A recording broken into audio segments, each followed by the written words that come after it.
ચાલો આજે જરાય કડવું ન લાગે એવું કારેલાનું મસ્ત મજાનું શાક બનાવીએ. આજે મસાલો એવો બનાવીશું ને કે કારેલાનું શાક ખાતા જરાય કોરું નહીં લાગે અને સરસ મજાની ગ્રેવી થશે. સાથે વરાળમાં બાફીશું ને એટલે એકદમ મીઠું લાગે. તો તમે પણ આવી રીતે બનાવશો ને તો તમારા ઘરમાં બાળકો હશે ને એને પણ અચૂક ભાવશે. તો ચાલો કારેલાનું શાક બનાવી લઈએ. તો એના માટે મેં અહીં 250 ગ્રામ કારેલા લીધા છે. મલેરિયા, ડેન્ગ્યુ, વાયરલ ઇન્ફેક્શન એવા રોગોથી જો તમારે બચવું હોય ને તો ઉનાળામાં ખાસ કરીને કારેલાનું સેવન અચૂક કરવું જોઈએ. કારેલા ખાવાથી શરીરને અનેક ફાયદા થાય છે. અહીં કારેલાને ધોઈને સ્વચ્છ કરી લીધા છે. હવે બધા કારેલાની આપણે છાલ ઉતારી લેવાની છે. કારેલાની છાલનો ઉપયોગ કરીને તમે એમાંથી સ્વાદિષ્ટ તળેલા મૂઠિયા અથવા તો પૂરી પણ બનાવી શકો છો. પણ આજે હું શાક બનાવી રહી છું. તો હવે બધા કારેલામાં એક ઊભો કટ લગાવી લઈશું અને જે અંદર બી રહેલા છે એને આપણે બહાર કાઢી લઈશું. કારેલામાં અંદરની બાજુ જેટલા બી હોય એ આપણે બધા બહાર કાઢી લઈશું. તો કારેલાને અંદરથી સાફ કરી લઈશું. અહીં તમે જોઈ શકો છો કેટલા બધા બી નીકળ્યા છે. હવે આ કારેલા છે એટલે એકદમ કડવા છે, તો અંદરનું કડવું પાણી નીકળી જાય એ માટે આપણે મીઠાનો ઉપયોગ કરીશું. તો દરેક કારેલામાં અંદર મીઠું ભભરાવી દઈશું અને એને 10 મિનિટ માટે રેસ્ટ આપી દઈશું. એટલે કારેલામાંથી બધું કડવું પાણી બહાર નીકળી જશે. તો આવી રીતના આપણે દરેક કારેલામાં અંદર મીઠું ભભરાવીને રાખી દઈશું. હવે આપણે શાક માટેનો મસાલો પણ તૈયાર કરી લઈએ. તો મારી પાસે એક વાટકો ભરીને પાપડી ગાંઠિયા હતા. તો તમારી પાસે કોઈ પણ ગાંઠિયા હોય અને પાપડી ગાંઠિયા ન હોય તો ચણાનો લોટ પણ લઈ શકો છો. તો એક વાટકો પાપડી ગાંઠિયા સાથે અડધી ચમચી જેવી હળદર, 1 ચમચી ધાણા જીરું, 1 ચમચી લાલ મરચું પાવડર, સાથે થોડી હિંગ ઉમેરીશું. ને અત્યારે માર્કેટમાં લીલી વરિયાળી ખૂબ જ સરસ આવી રહી છે જે શરીરને ઠંડક પ્રદાન કરે છે. તો લીલી વરિયાળીને જો તમે કારેલાના શાકમાં ઉમેરો ને તો તમને ક્યારેય એસિડિટી નહીં થાય. તો વરિયાળીને ખાંડીને 1 ચમચી જેવી ઉમેરી દીધી છે. સાથે 1 ચમચી જેવા તલ અને સ્વાદ પ્રમાણે મીઠું ઉમેરીશું. અહીં યાદ રાખવાનું કે ગાંઠિયામાં મીઠું હોય છે. તો સાથે 3 ચમચી જેવો ગોળ ઉમેરીશું. આજે આપણે નાના બાળકો પણ હોંશે હોંશે ખાય એવું શાક બનાવી રહ્યા છીએ એટલે મીઠું જ બનાવીશું. સાથે થોડી કોથમરી અને 3 ચમચી જેવી તેલની ઉમેરી દઈશું. શાકમાં તેલનો થોડો વધારે ઉપયોગ કરવો જેથી એકદમ ફરસું બને. તો હવે બધો જ મસાલો થઈ ગયો છે તો મિક્સ કરી લઈશું. અહીં 250 ગ્રામ કારેલા સામે આપણે 200 ગ્રામ જેવો મસાલો જ કર્યો છે, કારણ કે ભરતા પણ મસાલો વધે એ રીતના તૈયાર કરવાનો છે. હવે મસાલો તૈયાર થઈ ગયો છે અને કારેલા 10 મિનિટમાં એકદમ સોફ્ટ થઈ ગયા છે. તો એક એક કારેલું દબાવીને આપણે એમાંથી કડવું પાણી બહાર કાઢી લઈશું. આપણે અહીં કારેલા ભરીને બાફવાના છે, પણ જો તમારે પહેલાં બાફવા હોય ને તો કુકરમાં પાણી મૂકી અને એમાં તમે મીઠું નાખીને કારેલા બાફી નાખો ને તો પણ કડવું પાણી બહાર નીકળી જશે. હવે તમે અહીં જોઈ શકો છો કેટલું બધું કડવું પાણી નીકળી ગયું. હવે આ કારેલાને આપણે ધોઈ લઈશું એટલે એકદમ કડવાશ નીકળી જાય.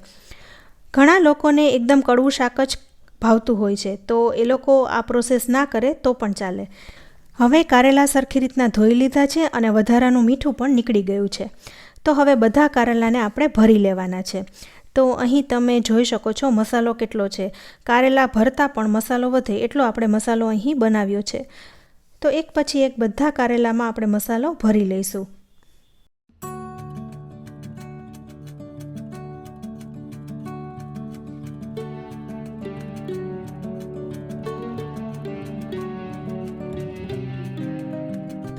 હવે બધા કારેલામાં મસાલો ભરાઈ ગયો છે. તો આપણે આને વરાળમાં બાફીશું. તો એના માટે મેં માટીનું વાસણ લીધું છે. હવે કારેલાને આપણે આ બાસ્કેટમાં ગોઠવી દઈશું. આ બાસ્કેટ જ્યારે મેં યુઝ કર્યું ત્યારે ઘણા લોકોએ પૂછ્યું કે આ તમે બાસ્કેટ ક્યાંથી લીધું? તો મેં આ લોકલ માર્કેટમાંથી લીધું હતું. તો આ બાસ્કેટ ઓનલાઈન પણ મળે છે, તો એમેઝોન ઉપરથી તમે મગાવી શકો છો. તો એની હું લિંક તમને ડિસ્ક્રિપ્શન બોક્સમાં આપી દઈશ. હવે પાણી ગરમ થઈ ચૂક્યું છે તો નીચે કાંઠલો મૂકીને આપણે આ બાસ્કેટને ગોઠવી દઈશું. સાથે કારેલા ભરતા જે મસાલો વધ્યો છે ને એને પણ એક વાટકામાં કાઢીને કારેલા ઉપર રાખી દઈશું એટલે મસાલો પણ સરસ રીતના બફાઈ જાય. હવે આ કારેલાને ઢાંકી દઈશું અને 10 થી 15 મિનિટ માટે બફાવા દઈશું. હવે કારેલા એકદમ સરસ બફાઈ ગયા છે. જ્યારે તમારે કોઈ પણ ભરેલું શાક બનાવવું હોય ને તો વરાળમાં બાફીને કરો ને તો મસાલો અંદર જ રહે છે અને એકદમ ટેસ્ટી લાગે છે. તો અહીં તમે જોઈ શકો છો કારેલા સરસ રીતના બફાઈ ગયા છે. હવે બાસ્કેટને આપણે બહાર કાઢી લઈશું.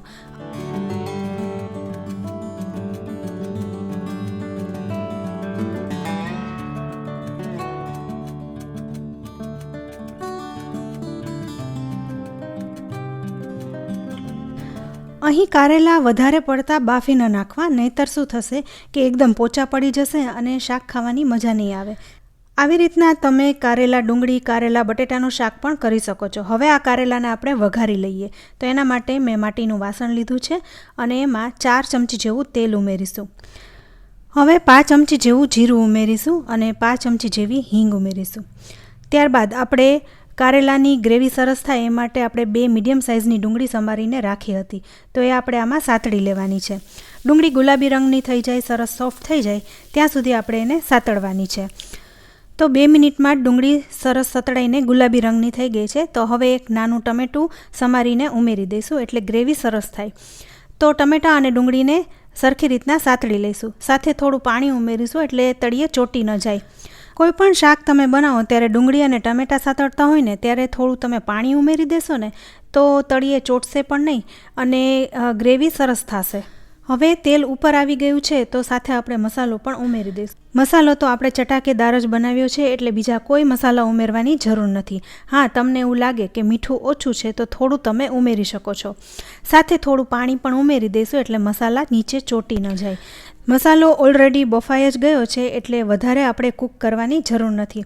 બસ હવે તેલ ઉપર આવી જાય અને મસાલા સતળાઈ જાય એટલે આપણે તરત જ કારેલાને ઉમેરી દેવાના છે. તો જુઓ છો ને કેટલી સરસ ગ્રેવી બની છે. હવે અહીં તમારે જેટલી પતલી ગ્રેવી રાખવી હોય એટલું તમારે પાણી ઉમેરવાનું, પણ મને અહીં પ્રોપર લાગી રહ્યું છે એટલે હું વધારે પાણી નથી ઉમેરી રહી. તો આપણે કારેલાને પણ ગોઠવી દીધા છે અને તમે જોઈ શકો છો શાકની ગ્રેવી એકદમ બરોબર છે. હવે એક એક કારેલાને આપણે ગ્રેવીમાં હળવે હાથે ફેરવી લઈશું. કારેલાને આપણે વરાળમાં બાફ્યા છે ને એટલે મસાલો બહાર નહીં નીકળી જાય, પણ હળવે હાથે એક એક કારેલાને ગ્રેવીમાં મિક્સ કરી લેવા. તો ફ્રેન્ડ્સ, આ શાક અહીં તૈયાર છે. બસ હવે 2 મિનિટ જ આપણે કૂક કરીશું.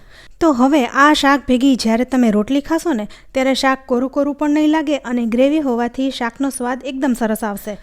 તો ફ્રેન્ડ્સ, તમને આજના આ શાકની રેસીપી કેવી લાગી? તમે પણ આ રીતે બનાવજો અને તમારો ફીડબેક અમને કમેન્ટ બોક્સમાં જરૂર આપજો. રેસીપી સારી લાગે તો વિડીયોને લાઇક અને શેર કરજો. સાથે અમારી ચેનલ કિચન સિરીઝને જરૂરથી સબસ્ક્રાઈબ કરી લેજો. તો ફરી મળીશું આવી એક ઉપયોગી રેસીપી સાથે. ત્યાં સુધી આવજો.